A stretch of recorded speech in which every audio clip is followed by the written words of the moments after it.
Buenos días a todos. Es un honor darles la bienvenida a esta nueva masterclass de la Comunidad de Ciudades Life City Life. Permítanme presentarles, como ha dicho Pablo, a nuestro ponente de hoy, Jorge Pérez Jaramillo. Jorge es un reconocido arquitecto y urbanista colombiano.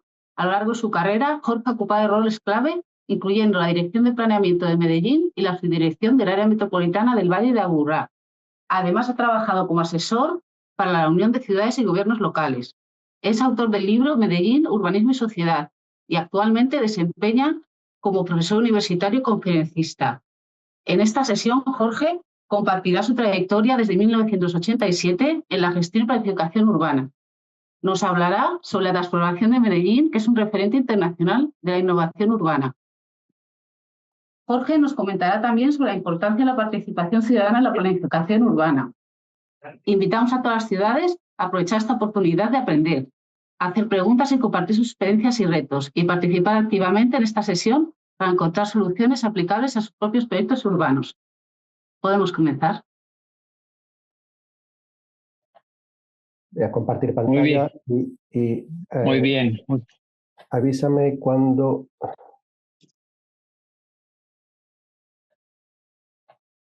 Muy bien, entonces lo primero es agradecer la invitación. Es un placer y una muy rica oportunidad de compartir experiencias, aprendizajes, todo lo que hemos vivido en esta ciudad que pues ha sido conocida por la enorme complejidad de su proceso urbano. Y como ustedes recordarán, pues Medellín fue en un momento dado una expresión de buena parte de los problemas que enfrentamos cuando hablamos de ciudades en el mundo actual. Medellín ha sido una especie de caso, laboratorio, experimento de muchas dinámicas de la planificación y el pensamiento urbano. Y hay algunas consideraciones que yo quiero hacer al principio como contexto para que se valore bien y se entienda bien lo que significa esto. ¿Ustedes me están escuchando bien? Sí. ¿Aló? Sí, te escuchamos perfectamente, Jorge. Muy bien, entonces sigo. Hay una cosa de contexto que yo quiero iniciar al principio de esta charla, y es que en los años 90 Medellín se convirtió en una ciudad reconocida mundialmente por las tasas de violencia que la llevaron a ser la ciudad más insegura en términos de pérdida de vidas violentas y de homicidios, carros bombas, terrorismo, secuestros, que la hicieron famosa. Pero además de eso, Medellín también era una ciudad que representaba muchos de los factores problema y críticos de nuestras ciudades. Informalidad, gran expansión urbana. Entre los años 50 y los años 90 del siglo pasado, Medellín pasó de 300.000 a 2,5 millones de habitantes. Y ustedes comprenderán que esa velocidad de expansión urbana no suele ser fácil manejar. Y generó pues una ciudad llena de inequidades, llena de exclusión, llena de problemáticas urbanas. Y lo que hemos hecho en los últimos 30 años es un proceso de reconversión económica, social, de calidad de vida, ambiental, urbanística, entre otras cosas, muy impactante, muy importante, que ha significado que la ciudad pase a ser una ciudad reconocida en el mundo, ya no solo por sus problemas, sino también por sus búsquedas de solución y por sus maneras y metodologías de trabajar. Entonces, pues yo voy a conversar, específicamente les voy a mostrar algunas de las experiencias de los años en que fui director de planeación. No me voy a concentrar en toda la historia de la ciudad porque sería pues una charla de muchas horas. Y por supuesto lo que estoy en condiciones es de ofrecer a ustedes y al programa cuando quieran una nueva oportunidad de conversar sobre Medellín. Entonces esta foto que puse en la presentación y en la primera imagen, la anterior, perdón, es muy importante porque representa la incidencia de la planificación en una ciudad, por un lado, pero también representa un factor que es muy importante de considerar, que es el tiempo. Hay un problema que nos suele desesperar a quienes tenemos que ocuparnos de las ciudades, y es el factor tiempo. Las cosas en urbanismo y en planificación son mucho más lentas que cuando hablamos de procesos arquitectónicos o puntuales.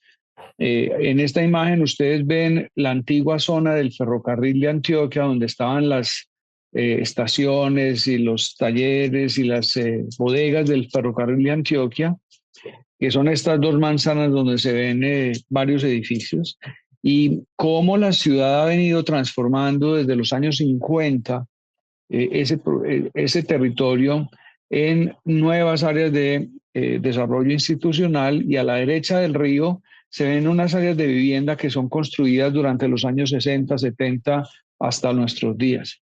Entonces, este corredor que está incluido en esta foto muestra el poder de la planificación, el poder del acuerdo de una sociedad para construir su futuro.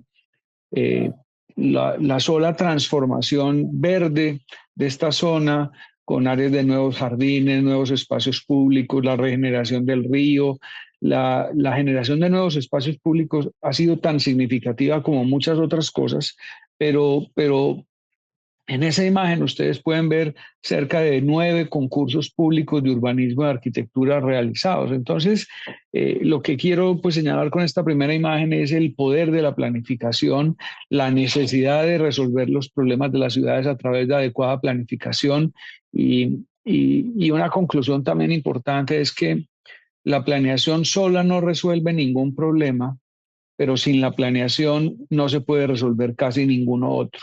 O sea, no es la solución, pero es parte esencial de la solución. Adelante. Yo me tomé el trabajo, pues los últimos años, de escribir un libro sobre estos temas, pensando en que es importante para muchas personas como las que nos acompañan reconocer y entender un poco más lo que hay detrás del proceso de Medellín, y de eso me ocupé en este libro que se llama Medellín, Urbanismo y Sociedad, que espero volverlo a publicar pronto en una nueva edición, incluyendo la versión inglesa. Adelante. Hay unas preocupaciones que yo pues listé aquí y que son las que me voy a ocupar de presentar, un poco el contexto de la ciudad, lo que representó el diálogo social y el urbanismo como camino, el centro y la ciudad de Medellín, el centro metropolitano, y la estrategia de revivir la ciudad como la hemos denominado, y otra dimensión que tiene que ver con la ciudad-región. Adelante.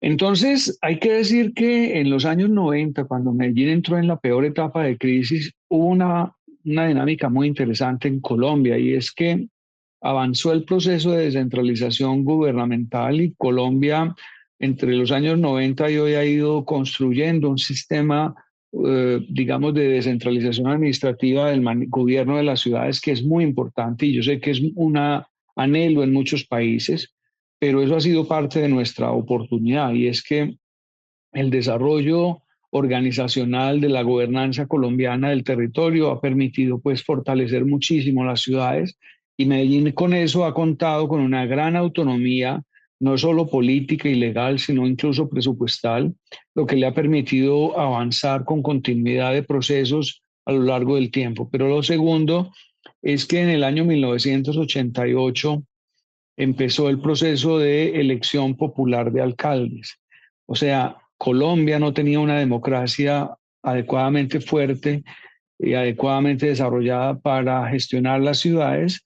Era un país mucho más centralizado aún que hoy, y ese cambio coincidió con la crisis de Medellín. Entonces, crisis y descentralización se sumaron, lo uno como un factor negativo y lo otro como un factor positivo para construir el camino. Y durante los años 90 del siglo pasado, en Medellín se crearon instituciones, instrumentos, políticas, planes, estudios, etcétera, que yo pues trato de sintetizar en lo que denomino un diálogo social y el urbanismo como camino.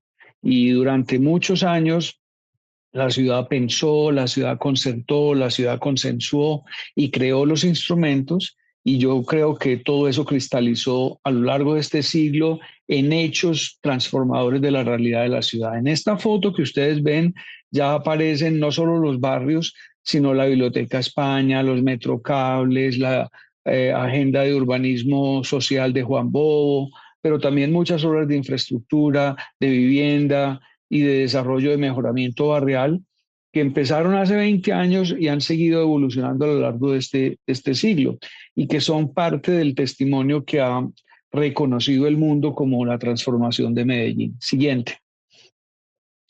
Cuando uno mira dónde estamos, yo creo que esto es muy importante. Nosotros somos un lugar particularmente complejo a nivel mundial. Colombia es un país rico en oportunidades por su geografía, por su biodiversidad, por su riqueza en naturaleza, que tiene contacto con el Caribe en el Atlántico, pero también con el Pacífico, que es la frontera de Centroamérica y Suramérica. Es un cruce de caminos, es un cruce de caminos global, y en esa esquina está Antioquia.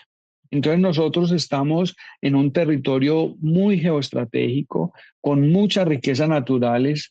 Somos el final de la cordillera de los Andes, pero también somos costa Caribe y sabanas del Caribe colombiano. Entonces es una muy compleja y muy rica dinámica territorial la que tenemos, pero eso, cuando se compara con lo que ha pasado con los grupos poblacionales, hemos también sido un territorio con unos desarrollos muy desiguales, con unos centros urbanos muy desarrollados y unas regiones muy pauperizadas, muy precarias, pero también con grandes territorios selváticos y extensiones de terreno muy difíciles de controlar, que han sido lugar fértil para los grupos ilegales de tráficos diversos, que nos ha generado toda la conflictividad que nos ha hecho muy famosos. Adelante, siguiente. Entonces, esta es Antioquia dibujada en el mapa. ¿Alguien tiene el micrófono abierto? Por favor, cerrarlo. Gracias. Antioquia queda, como les dije, Antioquia es el estado, el departamento, como lo llamamos en Colombia, y Medellín es la capital, y queda en esta esquina localizada. Siguiente. Como ustedes ven, la cuenca del Caribe es también nuestra cuenca y es parte de nuestra realidad, aunque nos hemos entendido históricamente como una ciudad de montaña. Medellín está a 1.500 metros de altitud sobre el nivel del mar, en un valle muy estrecho, y esa es parte de su condición natural. La ciudad está atravesada de norte a sur por el río Aburrá. Es un río no muy importante en términos de su dimensión, pero es un río con una energía y una estructura de cuenca muy compleja. Tiene 7 cerros naturales, cerros, los llamamos tutelares, que configuran un sistema de espacios ambientales de carácter urbano y urbano-rural, cuya importancia incide de manera fundamental en las dinámicas de la ciudad. La ciudad tiene un sistema de transporte que ha sido muy reconocido, pues porque es un sistema multimodal, en red, que tiene metro, metrocable, BRT, tiene bicicletas públicas, sistemas de autobuses y taxis, que aunque es un sistema todavía insuficiente para las demandas de la ciudad, realmente ha hecho unas transformaciones profundas y muy importantes para el territorio. Medellín es una ciudad de servicios, una ciudad comercial, una ciudad con algo de industria y mucha tecnología, que pues hoy se distingue, digamos, como un centro económico importante en el país, con un auge turístico muy grande, que demuestra que todos esos procesos que vivimos en los 90 y en este siglo nos han permitido, pues, digamos, conseguir una transformación positiva. Nosotros, después de haber sido un agujero negro para el mundo, un no lugar, una ciudad pues llena de problemas, en el 2015 fuimos laureados con el premio Lee Kuan Yew, que es como dicen ellos, el premio Nobel de las ciudades, y hacemos parte de las ciudades reconocidas en este premio, con Nueva York, con Bilbao, con Suzhou, con Seúl, con Bilbao. Adelante, siguiente. Entonces, como una ciudad, a través de procesos de planificación, de procesos democráticos, de crear sistemas y servicios urbanos adecuados, logró pasar de ser un agujero negro a ser una ciudad emblemática o ejemplar? Esto no quiere decir que nosotros seamos una ciudad que haya resuelto sus problemas. Tenemos muchos problemas que siguen vigentes. Tenemos grandes retos de inequidad y de calidad de vida para nuestra población, pero el avance es notorio y notable. Durante los años 80, como ya hemos dicho, Medellín se convirtió en un lugar foco de muchos problemas, pero también de grandes densificaciones de inmigrantes. En ese momento, el auge y la primacía de los carteles de la droga en Colombia y su crecimiento permitió pues, que el apogeo de las actividades ilícitas generaran todo lo que ya hemos hablado. Y hay que tener siempre eso en cuenta, siempre eso en la memoria cuando uno piensa en lo que hemos logrado. Yo tengo que decir ahí que el urbanismo, que la planeación física y urbana es importantísima, pero no es suficiente. Hay que tener grandes agendas estratégicas, hay que tener grandes agendas de políticas públicas, hay que tener grandes agendas de manejo presupuestal. Y eso siempre olvido mencionarlo, pero parte de lo que hizo exitosamente Medellín estos últimos 30 años ha sido crear instrumentos de financiamiento de la ciudad que le han permitido que todas las acciones de urbanismo y los proyectos que ustedes han conocido en el pasado y que van a ver ahora, pues se hayan podido construir. La gestión urbana requiere presupuesto, no solo conocimiento. Siguiente.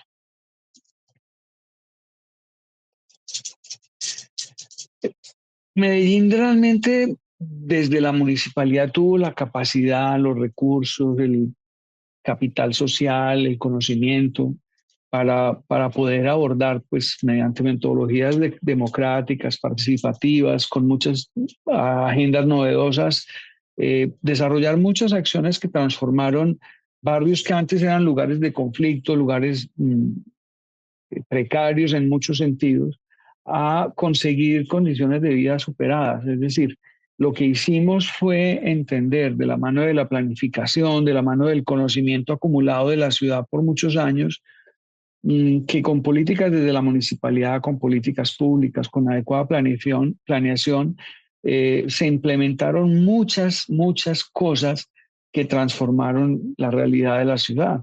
Y una parte importante de eso fue focalizar de manera estratégica en los servicios comunes, en los servicios públicos, en los servicios urbanos, la agenda de la ciudad. Hay que decir que Medellín cuenta con servicios públicos de agua potable, de energía, de educación, de salud, de transporte público, etcétera, muy importantes, y que aunque siempre puede mejorar y debe mejorar mucho esto, eso cambió completamente la vida de la gente. O sea, no es que la gente se convirtieron o consiguieron recursos para vivir mejor en términos económicos, sino que la ciudad, lo público, apareció, digamos, mejorado para ofrecer mejores condiciones de vida para la gente. Adelante.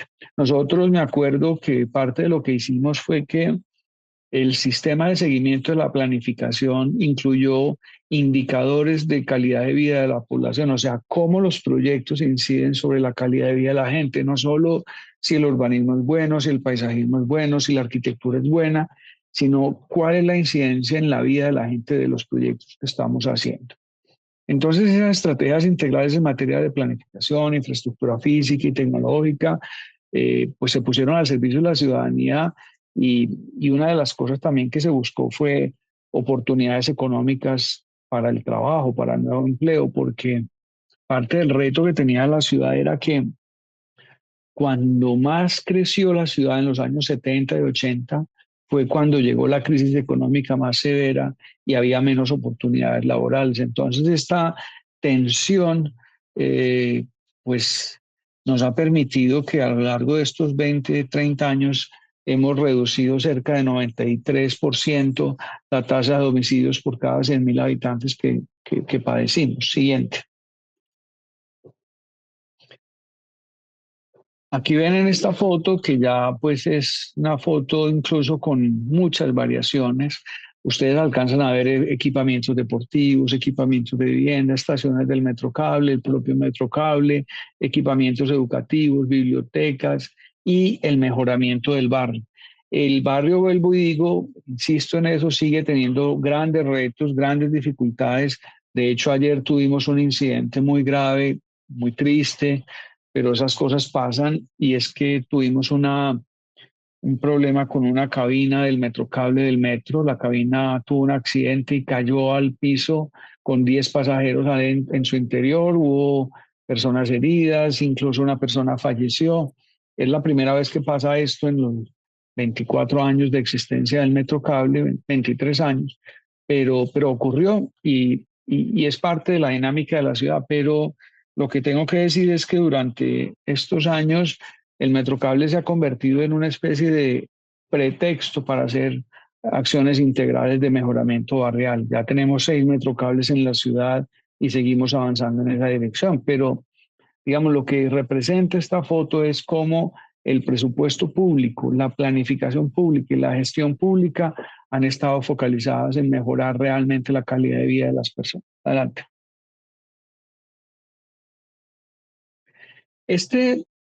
Dale el tiempo, no la voy a explicar, pero ustedes van a tener acceso a la presentación. Pero hay 2 o 3 momentos que son claves. Lo primero es decir que la planificación en Medellín no es nueva. Nosotros hemos desarrollado desde el principio del siglo pasado una tradición de planificación y en los momentos más críticos de la ciudad la planificación fue parte de la respuesta. En el 50, en 1950 tuvimos un plan piloto regulador muy avanzado, con base en las teorías del CIAM. La ciudad invitó a José Luis Sert y a Paul Wiener e hicimos con equipos locales el plan piloto regulador de la ciudad.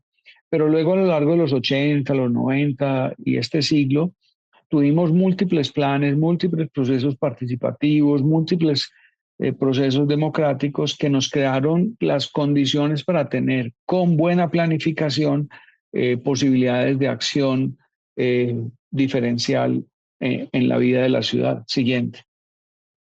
Y vivimos un proceso como este que ustedes están viendo aquí, que tampoco lo voy a describir en el detalle, pero que es muy importante, que es el indicador de violencia de la ciudad entre el año 75 y el año 2018. Esta es la gráfica que representa el momento más crítico de la violencia y cómo a través de los años, con la democracia sobre todo, fuimos logrando, digamos, una reducción sistemática hasta el año 98, que empezó a tener momentos de crisis y luego en una nueva etapa donde el urbanismo jugó un papel fundamental, pues tenemos esta reducción que ahorita les mencioné, ha alcanzado a ser de cerca del 93% de las tasas de homicidios y de muertes violentas en la ciudad. Y ustedes en el trasfondo de esta gráfica ven el Valle de Aburrá, que es un valle muy denso, muy poblado, muy urbanizado, en el cual pues las condiciones de espacio público, de demandas de equipamientos, de demandas de sistemas de transporte son cada vez más importantes. Siguiente.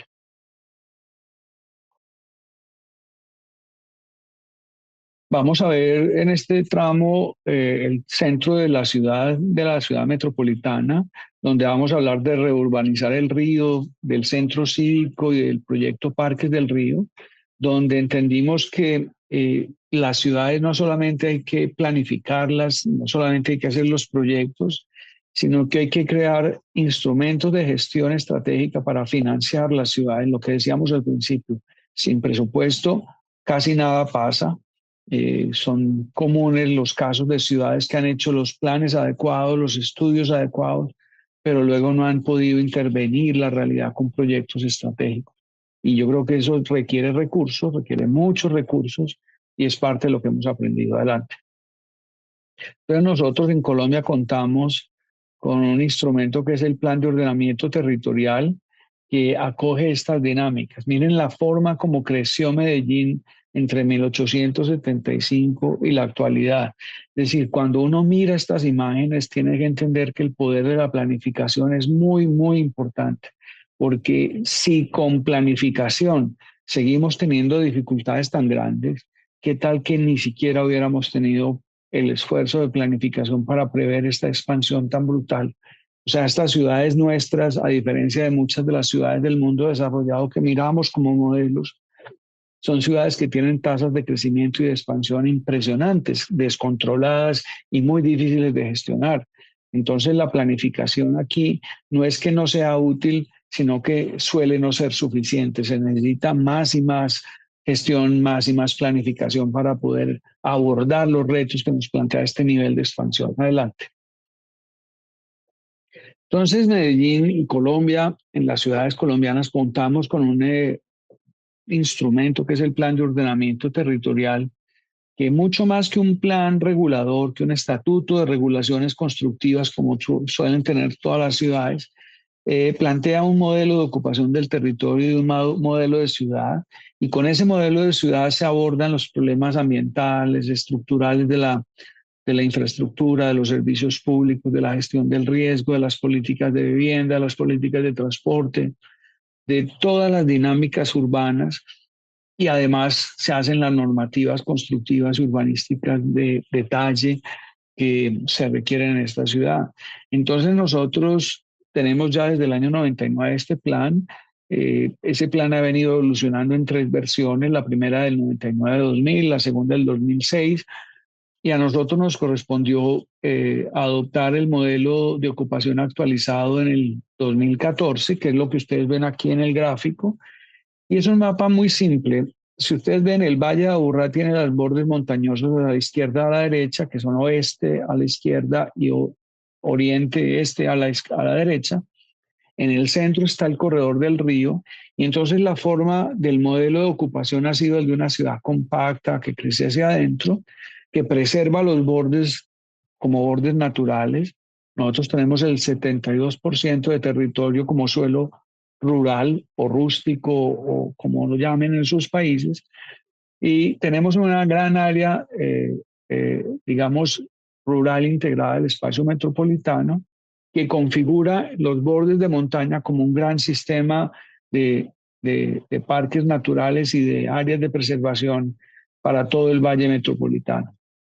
Tenemos zonas de medio ladera que pueden crecer bastante, y tenemos un corredor del río, que es el corredor mejor dotado de infraestructuras, más planos, con menores condiciones de áreas de riesgo, con toda la dotación de transporte público, de equipamientos culturales, educativos, de salud, de gobierno, de policía, etcétera. Y entonces la estrategia de la ciudad siguiente es crecimiento adentro, hacia adentro, como una ciudad compacta que crece a lo largo del río. Siguiente.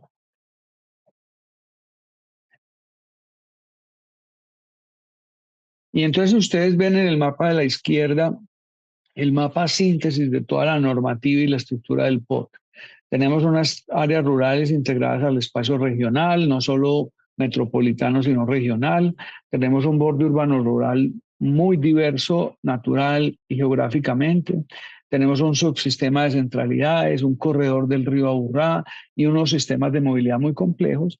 Y entonces ustedes ven en amarillo las áreas que la ciudad ha priorizado para el desarrollo mayúsculo de la urbanización en el futuro. O sea, estamos pretendiendo controlar la expansión sobre los bordes y promover un desarrollo urbano interior a través de procesos de renovación urbana.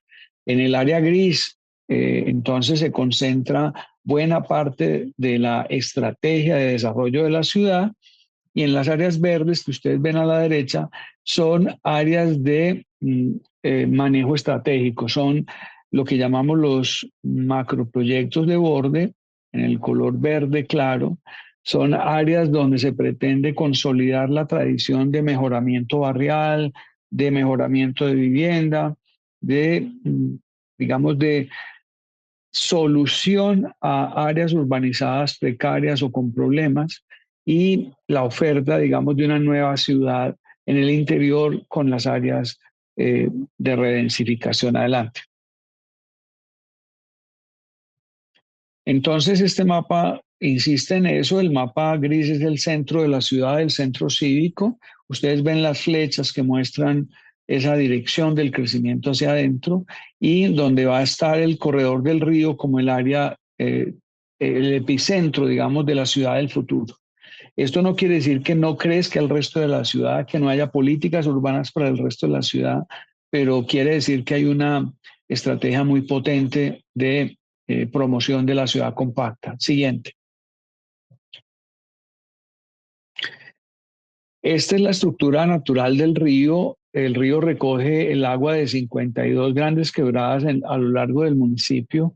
Tiene lo que llamamos los cerros tutelares, que ustedes los ven ahí, que son áreas naturales protegidas.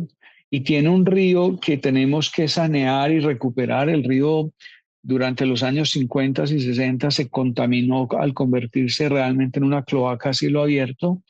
Y desde los años 90 llevamos una inversión multimillonaria pagada por todos los ciudadanos para regeneración del agua del río. El plan de saneamiento ya está completando casi 30 años y avanza cerca de un 80% de sus metas. Ya tiene construido todo el sistema de colectores y de plantas de tratamiento de aguas residuales en el sur y en el norte del valle. Y lo que nos falta es consolidar el manejo de las quebradas, de las 52 quebradas, para que no, por arrastre y por problemas de aguas arriba, sigan contaminando el río. Pero el río ya está en un 80% de su regeneración. Adelante. Siguiente.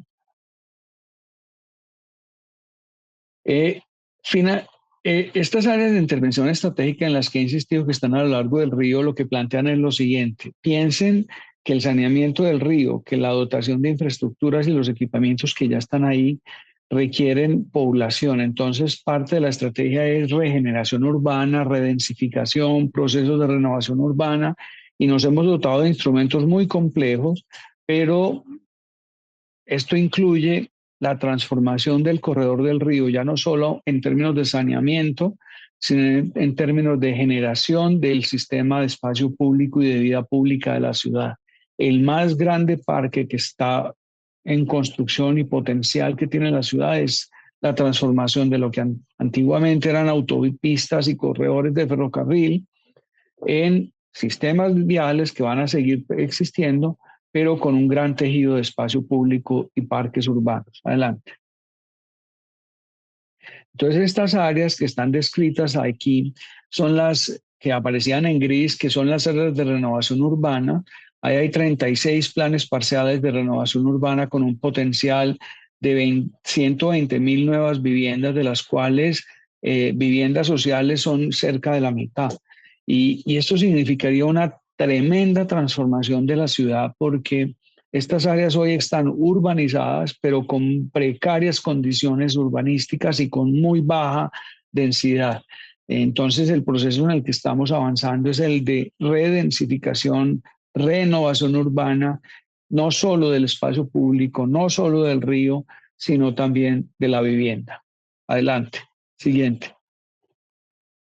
Entonces, aquí se ve pues descrito en los macroproyectos del norte, del centro y del sur, cómo a través del manejo de los instrumentos de gestión del suelo, los valores de la tierra y estrategias de gestión de la planificación, tenemos un potencial, como ya mencionaba, de cerca de 120.000 nuevas viviendas en este territorio interior de la ciudad. Siguiente.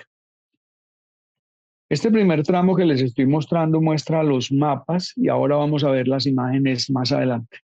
Este es el centro cívico. Aquí ustedes ven, como les decía al principio, procesos urbanos que se han venido desarrollando durante los últimos años. Este es el proyecto de los pies descalzos, que fue un proyecto, tal vez el proyecto piloto de la nueva etapa del pensamiento del espacio público en Medellín.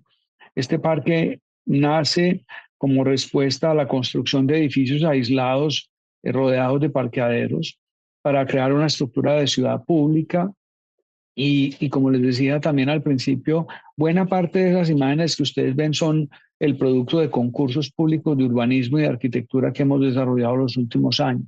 Plaza Mayor, Plaza de la Libertad, Plaza de Cisneros, Biblioteca Pública de PM, Parque Los Pies Descalzos, Teatro Metropolitano, etcétera. Son, entre otros, varios de los proyectos que se han hecho por concurso en este espacio. Adelante. Pies Descalzos, que se llama así porque cuando se construyó el edificio que ustedes ven en la imagen de la izquierda inferior, que era la sede administrativa de empresas públicas, una gerencia nos invitó a la universidad a proponer un plan maestro de espacio público alrededor, y estas imágenes les muestran lo que después fue ocurriendo con ese plan maestro. Se fueron haciendo nuevos proyectos, nuevos espacios públicos, mucho énfasis en el paisajismo, y aquí vamos teniendo esta transformación. Siguiente. Pero en ese plan maestro ocurrió lo que ustedes ven aquí, es un reverdecimiento, una transformación del espacio territorial y digamos, un nuevo camino para la ciudad.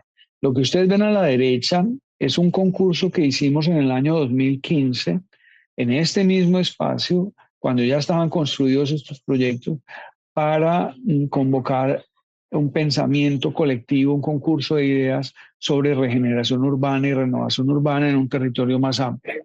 Adelante. Y eso hay que decirlo, que los concursos aquí han tenido un papel fundamental, porque hay una legislación muy valiosa que obliga a las municipalidades a convocar los concursos, pero a convocar los concursos teniendo la disponibilidad presupuestal para ejecutarlos. Entonces los concursos se hacen y muchas veces se construyen. Y yo creo que eso ha sido un aprendizaje muy interesante, porque pues el pensamiento urbano también necesita concreción, hacerse, para que la sociedad y la ciudadanía realmente crea que la planificación vale la pena. Siguiente.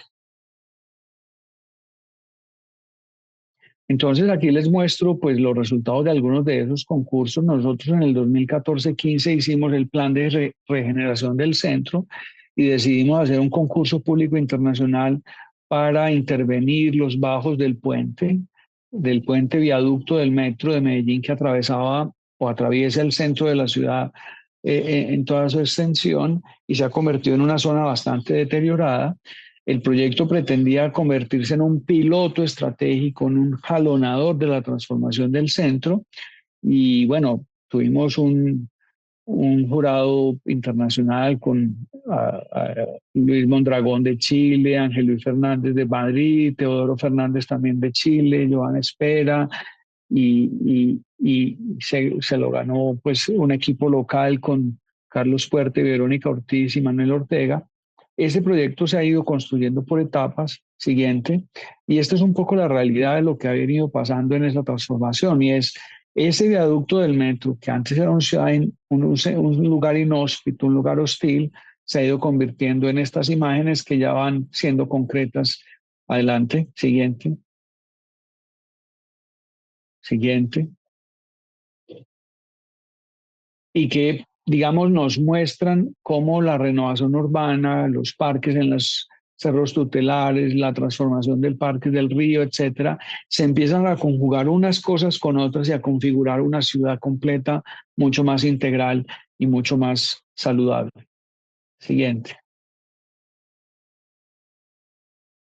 Siguiente. Siguiente. Estos proyectos todavía no se han construido todos, pero una de las cosas que hemos aprendido, que yo creo que es importante compartir hoy, es que los espacios de la infraestructura también pueden ser espacios de la vida. Esta es la planta de tratamiento del programa de saneamiento del río, la más grande, la del norte, y entendimos que había una gran cantidad de áreas verdes, de espacios circundando los territorios de la planta de tratamiento, que se podrían convertir en un espacio público. Y el equipo de arquitectura y urbanismo de EPM se inventó lo que llamamos las UVAs, que son unidades de vida articulada, que constituyen centros comunitarios con equipamientos para educación, recreación, internet gratuito y otro tipo de servicios, centros de atención para el adulto mayor, para la juventud, con guarderías, etcétera. Pero esto es una UVA, es convertir un tanque de acueducto o una planta de tratamiento en un espacio público. Siguiente. Ese proyecto tuvo un plan maestro a lo largo de toda la ciudad, con cerca de 14 UVAs ya construidas, que aprovecharon la existencia de un sistema de tanques de acueducto en las montañas, en áreas que son muy densas y que tienen precariedad de espacio público, en áreas que tienen conflictividad social por falta de dotaciones y de servicios urbanos. Y la transformación de tanques en esto que ustedes están viendo se ha convertido en un fenómeno muy interesante, porque las comunidades pues tienen en sus barrios las oportunidades de ir recibiendo este tipo de servicios que aparecen aquí representados. Siguiente. Entonces las uvas coinciden con principios de diseño, de paisajismo, de manejo topográfico, de manejo de la luz, de manejo del agua y de cierta arquitectura que le mereció pues un reconocimiento mundial por el premio Holcim Gold Award en el 2014. Adelante. y que muestran este tipo de panorama. O sea, en los barrios periféricos, en los barrios más densos que ustedes ven a la derecha, la planta de la implantación de estos proyectos, lo que se hace es que en barrios muy densos, muy abigarrados en su urbanismo, con grandes precariedades, aparecen las UBAs como unas centralidades comunitarias, como unas centralidades de servicios, pues que muestran esto que decíamos al principio, y es la planificación y la arquitectura como un instrumento de políticas sociales, de propuestas de inversión del Estado para regenerar comunidades. Siguiente. Siguiente. Siguiente. Siguiente. Ahora vamos a entrar en otro capítulo donde nos concentramos mucho en el río y en el proyecto de Parques del Río Medellín, donde lo que estamos realmente trabajando es la idea de revivir la ciudad, porque esto no solamente es el programa de saneamiento del agua, sino la transformación de los sistemas de movilidad, una agenda frente al cambio climático, una agenda frente a los objetivos del desarrollo sostenible con la creación de mayor equidad, mayor espacio público, mayores dotaciones para la vida urbana, pero además procesos de regeneración de vivienda en el interior de la ciudad. Siguiente. Este era el río que tuvimos al principio, un río con sus escenarios naturales, un río meándrico, rodeado de áreas inundables, pero en los años 50 se tomaron decisiones que canalizamos el río, lo convertimos en un corredor de viaductos, de ferrocarriles, de áreas de acueducto, de alcantarillado, de redes de gas, de sistemas funcionales, y el río se convirtió en una periferia para la ciudad y en una división urbana. Y pues a la derecha el río como lo encontrábamos en los años 2010. Siguiente. Este fue el concurso público internacional que organizamos en el 2014 para la transformación del río. Esta es la imagen del equipo ganador. Fueron 57 propuestas de 4 continentes, llegaron muchos proyectos, y este fue el proyecto ganador de Sebastián Monsalve y Juan David Hoyos, que sintetiza en esta gráfica el planteamiento. Es un corredor verde, el corredor del río, lo convierten en un parque botánico, lo integran al sistema de cerros tutelares, al sistema de quebradas y a la montaña, y crean un espacio urbano interior de regeneración urbana, de regeneración ecológica y de conectividad con los sistemas ambientales del valle. Siguiente. Esa fue la gran apuesta. Nosotros tuvimos este plan maestro que está ahí en el centro. Son 17 kilómetros de proyecto a lo largo de la ciudad. La imagen de la izquierda es la imagen del equipo ganador. Ellos lo denominaron Parque Botánico. El jurado fue integrado por Marta Fajardo, que es paisajista y arquitecta colombiana, Laura Espinadel, que es argentino-austríaca, Inés Garrido de Madrid, Peter Rowe de Harvard, Manuel Delgado de Venezuela y Luis Fernando Arbeláez y yo. Este fue el jurado. Como les decía, tuvimos pues un concurso muy ambicioso porque fue a 2 rondas, fue muy complejo y muy exigente. Los equipos ganadores presentaban cerca de 50 planos completos sobre el proyecto y tenían que integrar pues los equipos de ingeniería y todo al proyecto. Siguiente. Esta es la realidad de lo que hemos venido construyendo, es transformar lo que antes eran simples autopistas y corredores viales en sistemas complejos donde en algunos espacios se hacen soterrados para construir espacio público en superficie, se construyen puentes peatonales y redes urbanas peatonales y de bicicleta, se revegetaliza la ciudad interior. En solo este tramo se plantaron más de 1.500 especies de plantas nativas y de árboles nativos. Siguiente. Y pues como decíamos, esto se convierte en la verdadera posibilidad de que lo postulado en la planeación como una ciudad compacta que crece hacia adentro pudiera realmente transformarse en una ciudad interior que tiene vida urbana propia. Siguiente. Siguiente.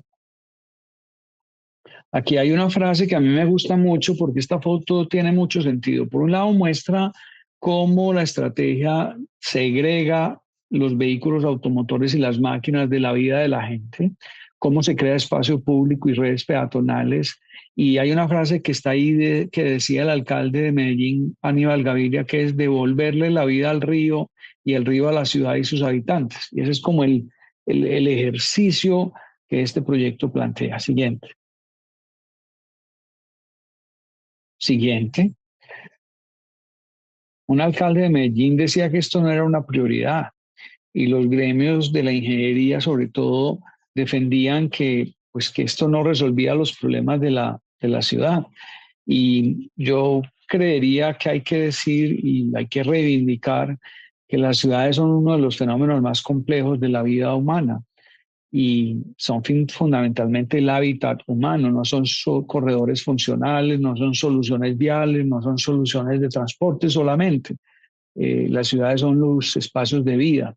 A ese alcalde y a esas autoridades que decían que esto no era una prioridad, les correspondió gestionar el COVID y el COVID nos enseñó la potente oportunidad que significa transformar nuestras ciudades en territorios de vida y cómo los parques y los espacios públicos, cómo los sistemas de infraestructura transformados y regenerativos son la oportunidad para la conectividad ecológica, para la agenda frente al cambio climático y para la nueva agenda urbana frente a los objetivos del desarrollo sostenible. Siguiente.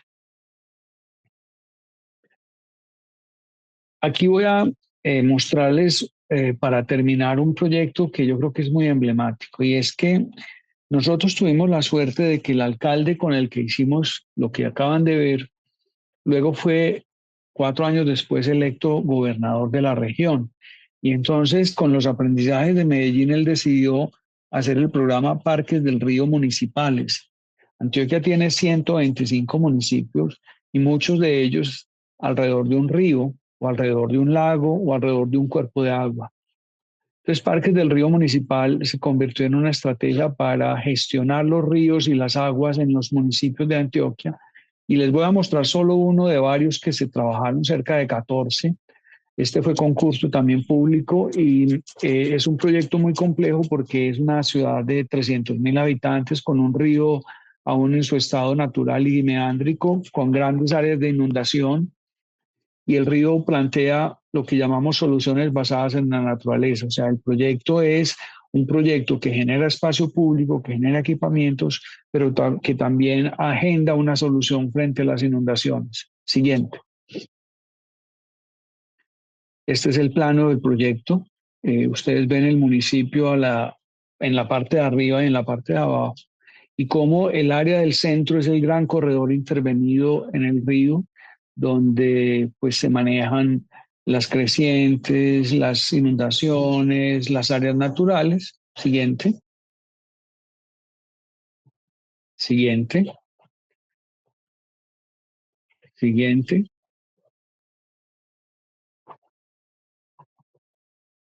Bueno, yo creo que llevamos 50 minutos. Si les parece, yo podría hablar 2 horas porque tengo material, pero podemos parar ahí y simplemente tomar unas conclusiones que digo en 2 minutos para darles la palabra y tener un intercambio que suele ser muy provechoso la conversación cuando hacemos este tipo de charlas.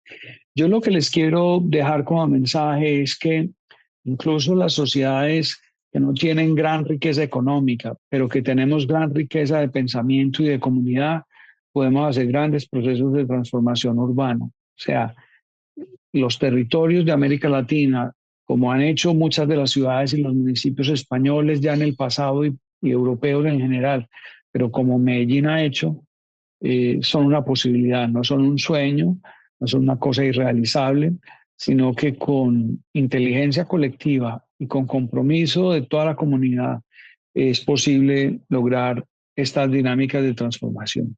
Yo creo que uno de los retos más complejos que está enfrentando la humanidad es la gestión de las ciudades. En América Latina, cerca del 80% de la población ya habitamos en ciudades. Esto quiere decir que una buena parte de la humanidad está teniendo como única alternativa de vida la vida en las ciudades y por tanto, pues abordar este fenómeno se vuelve esencial. O sea que felicito Les felicito por este programa, les felicito por sus iniciativas para, para promover en nuestras ciudades nuevas dinámicas urbanas y por supuesto que estoy muy contento de participar. Muchas gracias. Muchísimas gracias, Jorge. La verdad es que sí que nos gustaría tener más tiempo para seguir escuchándote. Es realmente muy reconfortante. Vamos a abrir, sin más dilación, el turno de preguntas. Por favor, si podéis levantar la mano a través de la aplicación, así voy viendo quién tiene la mano levantada. Por ahora todavía nadie. Sí, Julio Aspilicueta, por favor, Julio, eres el primero en preguntar. ¿Cómo estás? Buenos días a Arequipa. Hola. No te oímos. Julio, no te oímos. ¿Me escuchan? ¿Sí? Ahora sí. Ya, buenos días, gracias por la atención y gracias, ¿no? por la exposición.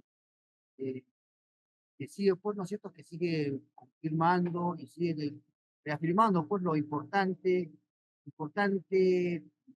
que ha sido y es, ¿no es cierto?, Medellín como un ejemplo, ¿no es cierto?, de planificación y gestión urbana de una ciudad que nos ha demostrado, demuestra que es posible transformar las cosas, es posible cambiar y mejorar.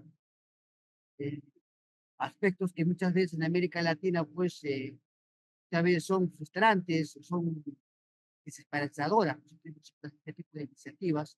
Y Medellín nos ha demostrado que los sueños pueden ser realidad. Entonces, hablando de estos sueños que se hacen realidad, bueno, yo he estado, digamos, en Medellín muchas veces, incluso, ¿no?, desde la primera vez que fui estudiante a fines de los 80s. Y ahora me doy cuenta, viendo los gráficos, que estuve en la etapa, digamos, más crítica, ¿cierto?, de la violencia y la inseguridad. Y claro, después he vuelto y pude notar el gran cambio, la gran transformación positiva que tuvo la ciudad.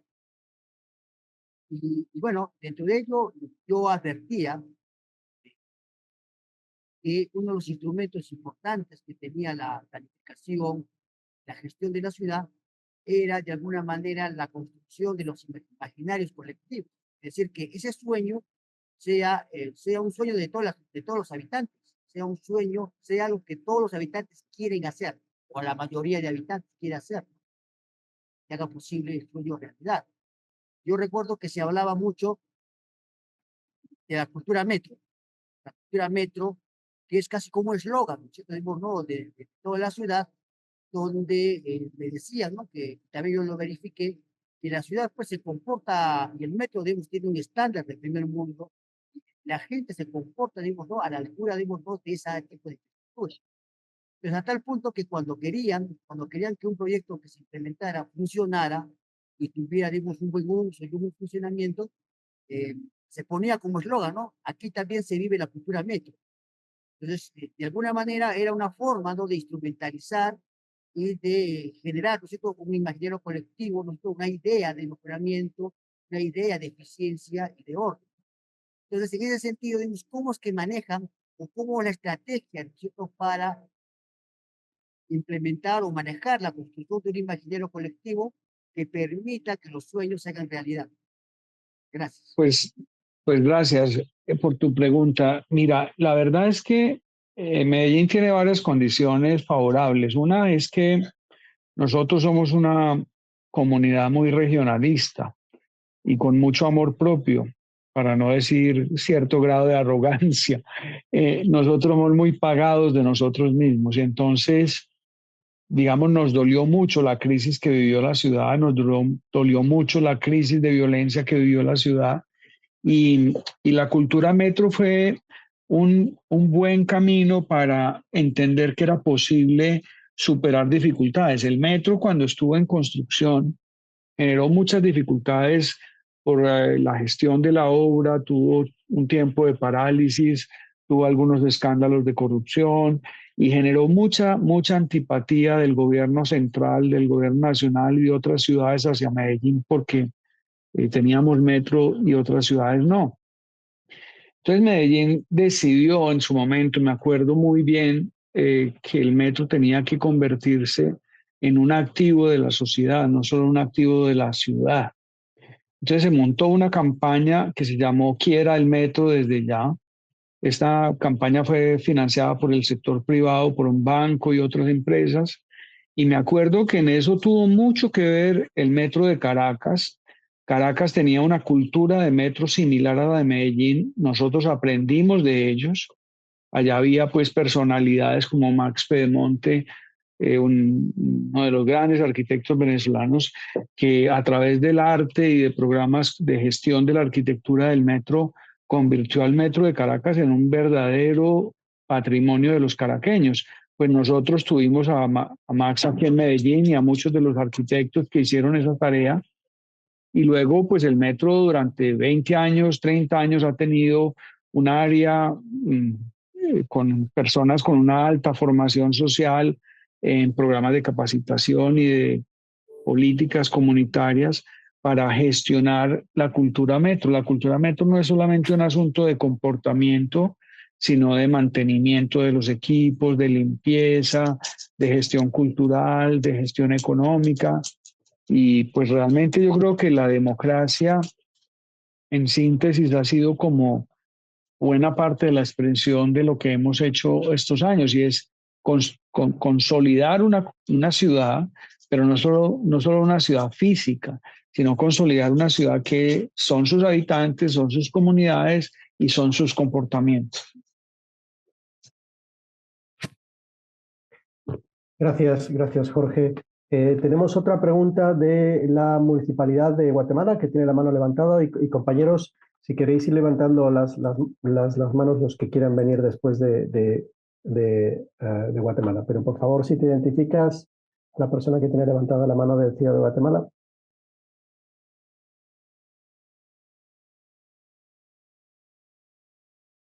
Buen día, mi nombre es Andrea González y soy de la Dirección de Planificación Urbana de la Municipalidad de Guatemala. Adelante con tu pregunta. Gracias. Bueno, primero que nada, felicitar el proceso de Medellín. Sé que seguramente tuvo pues mucho esfuerzo y mucha labor para llegar al punto donde se encuentran hoy. Y para nosotros es una gran experiencia de aprendizaje, pues de conocer todos estos pormenores. Y bueno, mi pregunta es, a mí me gustó mucho la frase que decía que todo esto fue un proceso que se planteó pensando en que necesitaban un presupuesto, que se requiere presupuesto, no solo el conocimiento, ¿verdad? Entonces quisiera saber tal vez cuáles fueron, si nos pudieran mencionar algunos de los instrumentos de financiamiento que se plantearon o que se utilizaron, y de estos tal vez el que ha tenido mayores resultados en la materialización de la obra pública. Son muchos y muchas gracias. Mira, yo les describo más o menos la estructura de cómo se financia una ciudad como estas. Nosotros tenemos una estructura catastral que cobra un impuesto predial a todas las propiedades que hay en la ciudad. Ese impuesto predial se paga muy cumplidamente y se actualiza cada 3, 4 años, con lo cual la ciudad tiene unos recursos garantizados del impuesto predial que van creciendo año a año y que le van alimentando su capacidad de inversión. Por el otro lado, tiene un impuesto de industria y comercio que no va al centro de la nación, sino que se cobra y se capitaliza localmente, que es cada servicio comercial o empresa, o los servicios en general pagan un impuesto de industria y comercio que también va a la municipalidad. Fuera de eso, en Medellín desde los años 60 y 70 se ha utilizado el instrumento de cobro por valorización por obra pública o por cambios de uso del suelo. Entonces, durante muchos años las obras públicas, sobre todo las obras viales y de infraestructura, se han financiado con ese impuesto que lo pagan los ciudadanos residentes en las áreas beneficiadas por las obras. Entonces, hay una especie de solidaridad colectiva de que si yo tengo ciertos beneficios de obra pública, pago un impuesto adicional para solventar eso.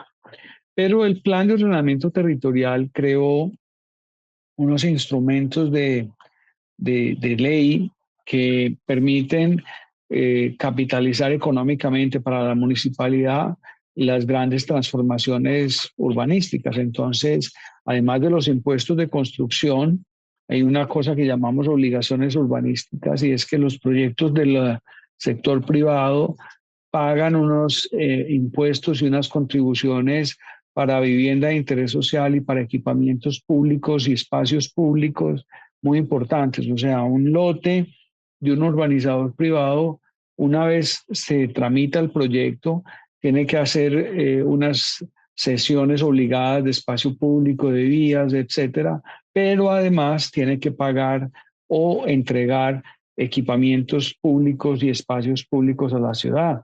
Entonces, es una fuente de financiación importante.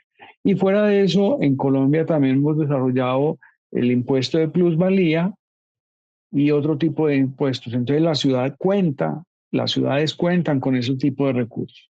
Pero lo que ha hecho una diferencia sustantiva en Medellín es que desde hace ya más de 70 años, la ciudad creó una empresa de servicios públicos que presta servicios de acueducto, alcantarillado, energía, gas, telecomunicaciones y gestión de residuos. Esa compañía ha sido desde el origen 100% pública, 100% propiedad de la ciudad, o sea, propiedad de los ciudadanos, y nunca se privatizó, ni siquiera en la ola de los años 90, que en América Latina se privatizaron casi todas estas empresas. Entonces la empresa sigue siendo una fuente de recursos frescos para el municipio de Medellín, porque de las utilidades que produce la compañía anualmente, el 20% se destinan a inversión social por la alcaldía. Entonces eso es un dineral, una suma realmente inmensa, que en buena medida va a espacios públicos, equipamientos sociales, servicios públicos, además de tener una cobertura de acueducto, alcantarillado, energía y telecomunicaciones para las comunidades, que tiene una estructura subsidiada para las comunidades más limitadas económicamente, de modo que eso genera una equidad en el territorio urbanístico, urbano muy importante.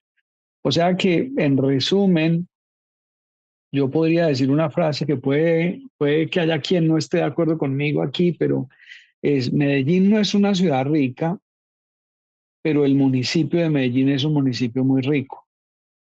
O sea, la comunidad de la ciudad no tiene tanto dinero, pero lo público y la agenda pública está bien financiada y cuenta con recursos suficientes. Entonces, yo me acuerdo una vez que en una charla en Argentina alguien me preguntó que cuánta plata venía de los carteles de la droga para esas obras. Y no es eso, es que la estructura de lo público, las políticas públicas, las políticas fiscales que se han creado en los últimos 30 años, pues nos permiten hacer lo que hacemos. Muchas gracias, Jorge. Invito ahora a tu compatriota María Alejandra. ¿Quién es María Alejandra? ¿De dónde eres, María Alejandra? Hola, ¿qué tal? ¿Cómo estás? María Alejandra del Puerta de Oro, Barranquilla. ¿Cómo estás? Ah, ok. Mucho gusto. Hola. Tú decías algo y es cierto, nosotros en su momento veíamos que si Medellín puede, porque nosotros no podemos, porque el desarrollo de Medellín siempre fue un referente para todo el país. Y creo que nosotros le ganamos la partida fue en recuperar la vista al río. Cuando vino JICA, la misión japonesa, en los años 90, eso se veía como algo imposible, ¿verdad? De que Barranquilla pudiera recuperar esa vista al río. Hicimos muchísimos esfuerzos de todo tipo hasta que en una administración comenzamos a hacer estudios y diseños, y en la otra administración siguiente se consiguió el dinero con recursos públicos, no fue cofinanciado por ninguna entidad, y tenemos 5 kilómetros de malecón hoy con diferentes vocaciones en cada una de ellas. Y creo que se puede. Hoy estamos, con la ayuda de AESTIP, estamos desarrollando este maleconcito, no a las mismas dimensiones de este, pero sí el del suroriente de Barranquilla, que está al borde de los caños de Barranquilla. Entonces creo que sí se puede. Y como les decía, siempre decíamos, porque si ellos pueden, nosotros no. Y muchas de las experiencias de Medellín, nosotros las hemos replicado aquí en el distrito de Barranquilla. Era eso lo que quería decir. Oye, María Alejandra, gracias, porque imagínate que En el 2009 yo fui asesor del área metropolitana de Barranquilla y cuando íbamos era impresionante la estructura y el potencial de Barranquilla. Y no solo lo del malecón y la mirada al río, sino la Ciénaga de Mallorquín y la transformación de los límites con Soledad y todo eso.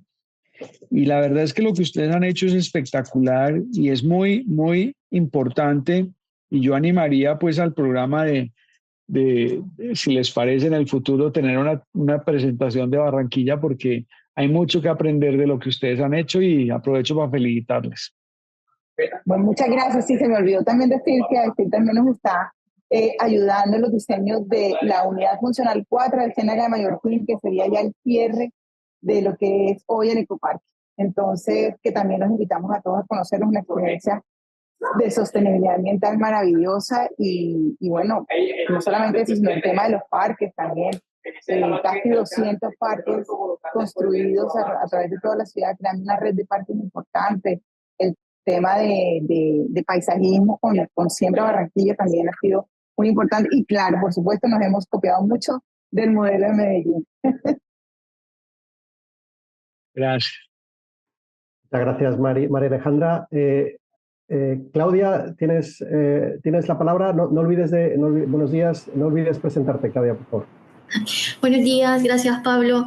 Buenos días, Jorge, mucho gusto a todos. Mi nombre es Claudia y soy de Trujillo, Honduras. Quisiera, igual, bueno, quisiera felicitarte antes de nada.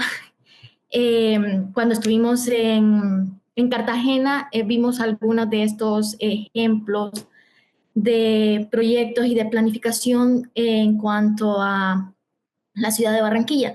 Y desde entonces dejé algo anotado y era todo el trabajo alrededor del río en Medellín. Quisiera felicitarte porque realmente nuestras ciudades crecen siempre del lado de los ríos, pero dándole la espalda a estos recursos naturales. Y admiro mucho el hecho de que en Medellín se haya tomado en cuenta para la planificación como parte, no solo como recurso natural, sino también como parte de los espacios públicos. Y en torno a eso, quisiera reconocer que si conocemos nuestros territorios y reconocemos sus ventajas y vulnerabilidades, podemos tener mayor oportunidad de un crecimiento en una ciudad, como tú lo dijiste, que parezca territorio de vida y no solamente un espacio donde habitar. Mi pregunta es nada más, ¿cómo logran ustedes socializar el proyecto para sanear el río? Y la otra parte, ¿cómo logran ustedes también hacer que la población se encariñe, digámoslo así, que no me queda otra palabra, con este proyecto? ¿Cómo hacemos que la población se sienta o tome parte del río, lo incluya en sus proyectos, los acepte y no lo vea como muchas veces lo vemos en nuestros países, como una amenaza, como para darle la espalda, para utilizarlo como cloacas o como donde desembocan todas las aguas residuales, perdón. ¿Cómo logran desde la planificación hacer conciencia tanto en autoridades como en la población para que estos proyectos, que para mí es el más importante porque el río cruza toda la ciudad, pueda tener ese nivel de aceptación a nivel de población y de autoridades?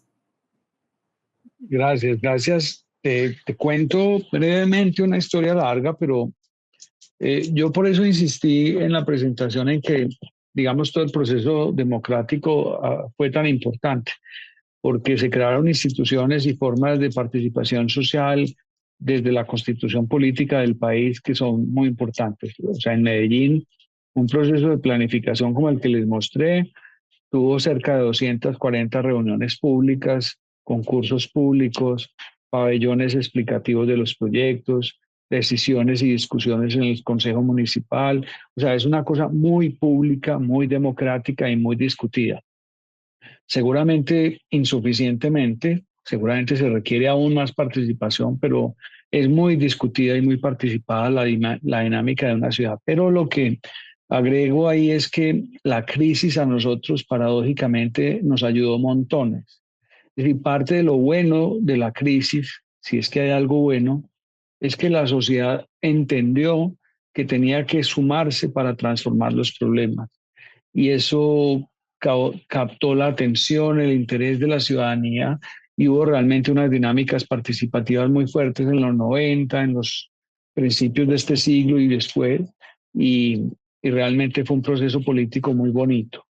O sea, mucha participación, mucha discusión ciudadana, programas de cultura ciudadana, mucha discusión.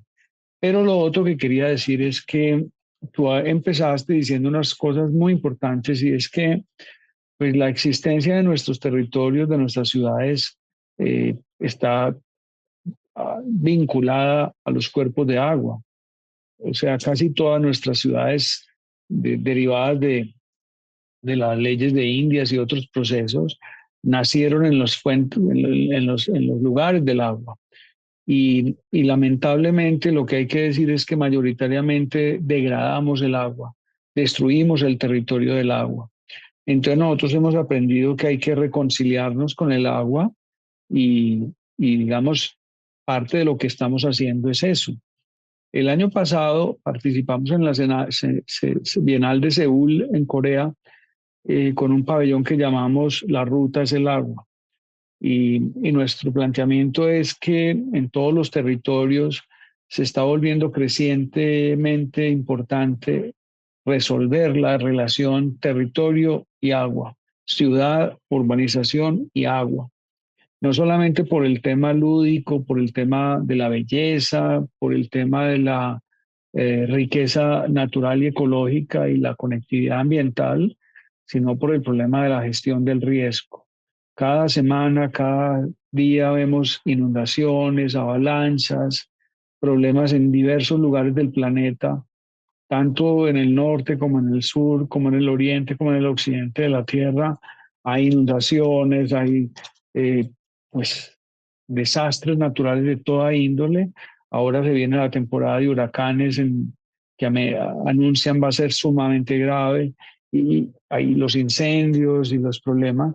Y yo creo que en buena medida el planteamiento de La Ruta es el agua, es un buen mensaje, y es el agua, la forma de moverse, de existir el agua en el planeta, nos va mostrando muchas dinámicas naturales positivas de cómo las tenemos que resolver, proteger, gestionar.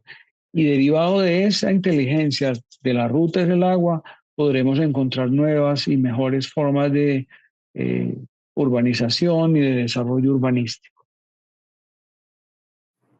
Muchas gracias, Jorge. Okay.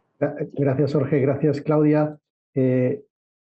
¿Alguien más quiere levantar la mano? Y si no, tengo yo una pregunta que no me puedo contener de hacerla. Porque, Jorge, te han preguntado por la financiación, te han preguntado por la participación. Y la siguiente pregunta es que quería hacerte es sobre la continuidad. La continuidad en el proyecto, más allá de los ciclos políticos. Sabes que muchas veces la falta de continuidad es la principal barrera para la realización de programas de transformación urbano ambiciosos. Y muchas veces cada 3 o 4 años hay un cambio de dirección política, pero también hay un cambio de tomadores de decisiones e incluso una alta rotación de equipos técnicos. En el caso de Medellín, tenéis, si no me equivoco, términos de 3 años y no hay reelección de los alcaldes. Así que todo este proceso se hizo con varios alcaldes y quería que nos contaras un poco cómo se logró mantener esta continuidad en la visión de transformación urbana a través de los distintos alcaldes que estuvieron involucrados. Muy bien, Pablo. Yo creo que aciertas en el planteamiento por muchas razones. Primero, porque casi ninguno de los proyectos que ustedes vieron se hace en un solo término de gobierno. Es decir, casi ninguna gran transformación urbanística se hace en 4 años o en 3 años. La alcaldía de Medellín, primera etapa fue 3 años, hasta los años 2002, 4, hasta el año 2003, perdón. Desde el 2004 los periodos de alcaldía son de 4 años. Pero yo creo que lo que pasó en términos de por qué Medellín logró tener cierto nivel de continuidad, el alcalde con el que yo trabajé, que es Aníbal Gaviria, decía: varios buenos gobiernos sucesivos con continuidad es la clave. Y efectivamente es la clave porque el metro, por ejemplo, se hizo en 7 o 6 u 8 periodos de alcalde. Los metrocables se hacen en 2 o 3 periodos de alcalde. O el Parque del Río lleva 3 periodos de alcalde y apenas va en el 20%. Entonces, los grandes proyectos de una ciudad se toman 10, 20, más años. Pero entonces, ¿por qué aquí ha pasado lo que ha pasado? No es una historia rosa, no es una historia solo positiva, también ha tenido problemas y muy, muy serios problemas. Y voy a tratar de ser lo más objetivo posible porque yo fui parte de los gobiernos en algunos momentos y obviamente tengo mi propia opinión, pero voy a tratar de describirlo fríamente.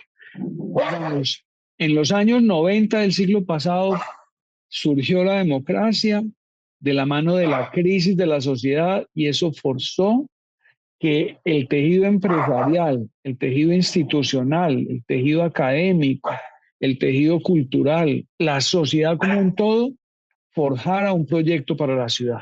Entonces, la primera causa de continuidad es que el proyecto no es de los políticos, sino de la sociedad. El primer factor fundamental es hacer que la planificación sea un libreto que llegue a la comunidad y se convierta en una prioridad para la gente. Eso pasó en los años 90 y lo que ocurrió después es que los alcaldes de este siglo, del 2000 en adelante, hasta el 2015 sobre todo, teníamos un libreto construido con la sociedad que se defendió y que se continuó durante varios años.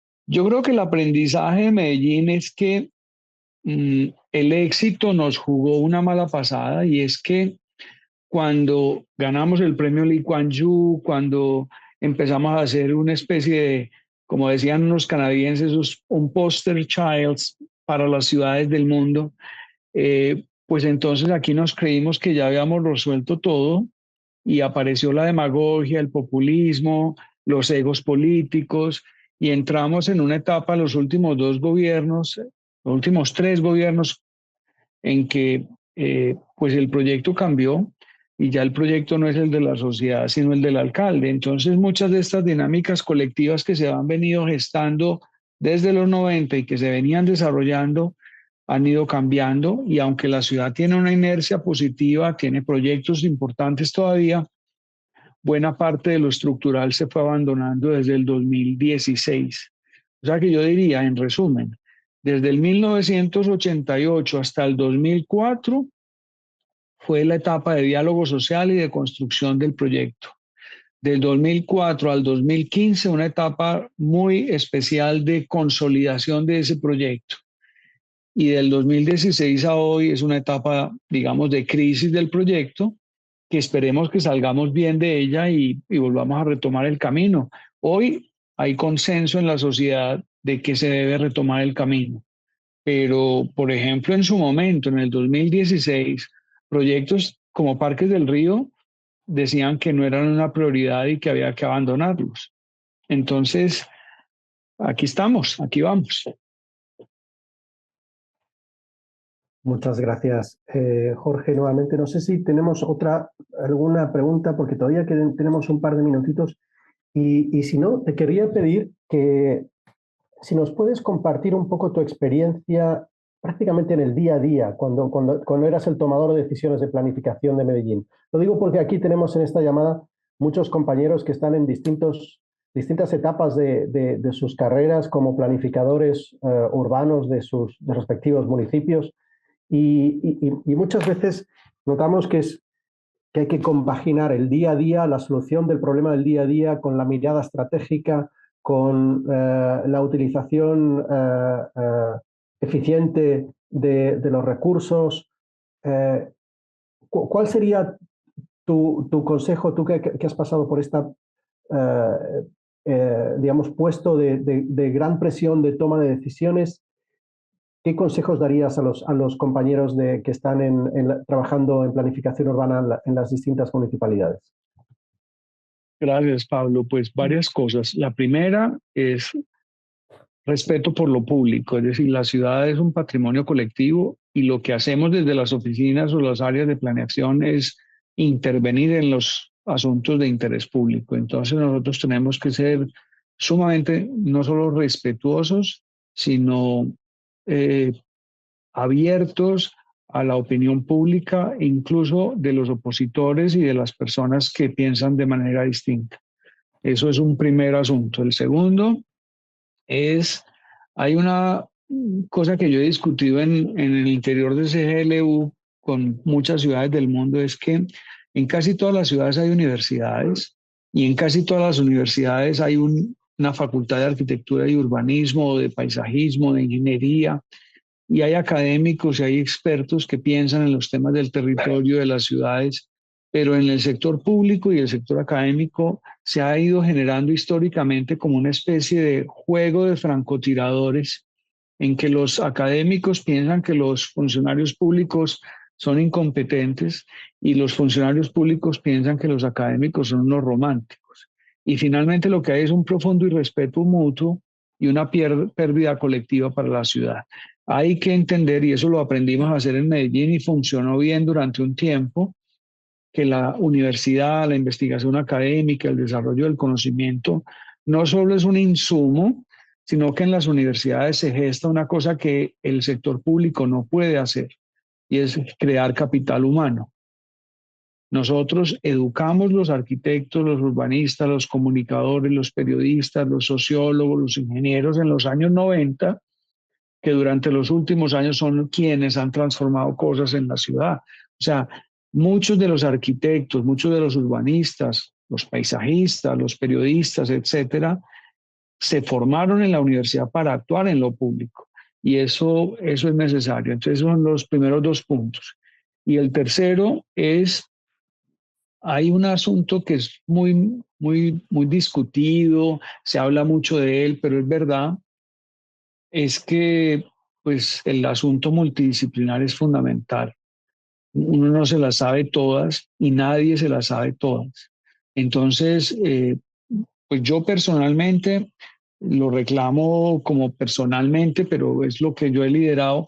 Cuando yo he trabajado en esos campos, he creado una figura que llamo taller de ordenamiento territorial, que son talleres complejos con profesionales de múltiples saberes que se integran a la municipalidad, y en esos talleres, como una especie de taller de arquitectura y urbanismo, trabajamos con sociólogos, con ambientalistas, con ingenieros de tráfico, con urbanistas, con economistas, con toda suerte de expertos para poder construir proyectos que tengan integralidad y que tengan coherencia.